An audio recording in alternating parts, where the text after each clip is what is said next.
এসআইআরের নামে অযথা সাধারণ মানুষকে হয়রান করা হচ্ছে। ছোটখাটো ভুলভ্রান্তির জন্য খেটে খাওয়া সাধারণ মানুষ সকাল থেকে এসআইআরের শুনানিতে লম্বা লাইনে দাঁড়িয়ে থাকছে, যার কারণে সমস্যায় পড়তে হচ্ছে দিন আনা দিন খাওয়া মানুষদের। এরই প্রতিবাদে সকাল থেকে গলসি 1 নম্বর বিডিও অফিসের সামনে গেট বন্ধ করে বিক্ষোভ দেখায় তৃণমূলের কর্মী সমর্থকরা। এদিন বিক্ষোভের জেরে বিডিও অফিস চত্বরের সামনে উত্তেজনা সৃষ্টি হয়। খবর পেয়ে ঘটনাস্থলে পৌঁছায় বুদবুদ থানার বিশাল পুলিশ বাহিনী। পাশাপাশি এদিন বিডিও অফিসের সামনে বিক্ষোভের জেরে অবরুদ্ধ হয়ে পড়ে বুদবুদ মানকর রোড। ব্যাহত হয় যান চলাচল। ঘটনাস্থলে বুদবুদ থানার বিশাল পুলিশ বাহিনী পৌঁছে পরিস্থিতি সামাল দেয়। বুদবুদ গ্রাম পঞ্চায়েতের উপপ্রধান রুদ্রপ্রসাদ কুণ্ডু জানান, যারা দিনমজুরের কাজ করেন তাদেরকে অযথা হয়রান করা হচ্ছে। যারা দিন আনা দিন খাওয়া, কেউ দিনে 100 টাকা মজুরি পায়, কেউ 150 টাকা। সারাদিন কাজ করলে ভোর 3টে থেকে তাদের লাইন দিতে হচ্ছে। প্রতিদিন হাজার হাজার মানুষকে ডাকা হচ্ছে শুনানির জন্য। কেন নির্বাচন কমিশন বুথে বুথে এই শুনানির ব্যবস্থা করছে না, সেই দাবি তোলেন তিনি। পাশাপাশি এই হিয়ারিং এর নামে চক্রান্ত করে নাম কেটে দেওয়ার কাজ করছে নির্বাচন কমিশন। বিজেপির হয়ে নির্বাচন কমিশন কাজ করছে বলে অভিযোগ তোলেন তিনি। যদিও বিজেপি নেতা রমন শর্মার অভিযোগ, সরকারি সহায়তা কেন্দ্রের নামে নির্বাচন কমিশনের দ্বারা সহায়তা কেন্দ্রে তৃণমূল কংগ্রেসের ছেলেরা বসে টোকেন দিতে দেখা গিয়েছে। শাসকেরই আইনের শাসন চলছে, সেটা স্পষ্ট বোঝা গিয়েছে। তৃণমূলের একটাই সংস্কৃতি। তৃণমূলের উচ্চ নেতৃত্বরা ভালোভাবেই জানেন নির্বাচন কমিশনের দপ্তর কোথায়। সেখানে গিয়ে তারা এই অভদ্রতামি করছে।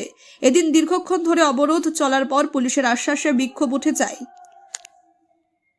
দেখুন, বুদবুদ বিডিও অফিসে তো একেবারে তৃণমূলের কবলে রয়েছে। আমরা তো এর আগেও দেখেছি যে সহায়তা কেন্দ্রের নামে, সরকারি সহায়তা কেন্দ্র, নির্বাচন কমিশনের দ্বারা আয়োজিত লাগানো একটি সহায়তা কেন্দ্র, সেখানে তৃণমূলের ছেলেরা বসে টোকেন দিচ্ছে। এটা তো প্রতিদিন চোখে পড়া যাচ্ছে। এটা তো শাসকের আইন না আইনের শাসন, আমরা তো বরাবরই বলেছি। আর তারই নিদর্শন আজকে একদম বহিঃপ্রকাশ হচ্ছে মানুষের কাছে। তাদের যেটা অভিযোগ হচ্ছে যে অযথা মানুষকে হয়রান করা হচ্ছে, এই কারণে তারা এই অবরোধ। আরে তাদের কি উপরের নেতারা নেই? তারা কি অরাজকতা করার জন্য তাদেরকে বলেছে? এটাই কি তাদের সংস্কৃতি? তারা কি জানে না যে নির্বাচন কমিশনের দপ্তর কোথায়? আর এই অভদ্রতা তো এরা এখান থেকে নিয়ে নির্বাচন কমিশন পর্যন্ত করছে। তাই তো অভিষেক ব্যানার্জি ওখান থেকে আর গুঁতো খেয়ে এসছে। এটাই তো এদের সংস্কৃতি। তার জন্যই তো পশ্চিমবঙ্গকে একেবারে কালিমালিপ্ত করে আর একেবারে পিছন সারিতে করিয়ে রেখে দিয়েছে এই তৃণমূল কংগ্রেসের লোকজন। আপনার নাম? আমার নাম রমন শর্মা। আপনিও কি মুরগি প্রতিপালন করে আর্থিক লাভের মুখ দেখতে চান? হরেক রকম প্রজাতির মুরগির শাবক লালন পালন করে বিক্রয় করে লাভবান হতে পারবেন খুব সহজেই। তাহলে আর চিন্তা নেই, আপনার জন্য প্রচেষ্টা নিয়ে এসেছে সেই সুযোগ।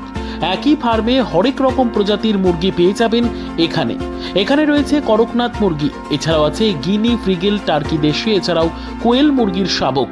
পাইকারি এবং খুচরো বিক্রয় করা হয়। যারা মুরগি পালন করে লাভবান হতে চান তাদের সকলকে আহ্বান জানাই আমরা। আজই চলে আসুন আমাদের প্রতিষ্ঠানে। আমাদের ঠিকানা মহারাজাহাট, রায়গঞ্জ, উত্তর দিনাজপুর। মোবাইল নম্বর 8250428960, 8145717292, 9907063902।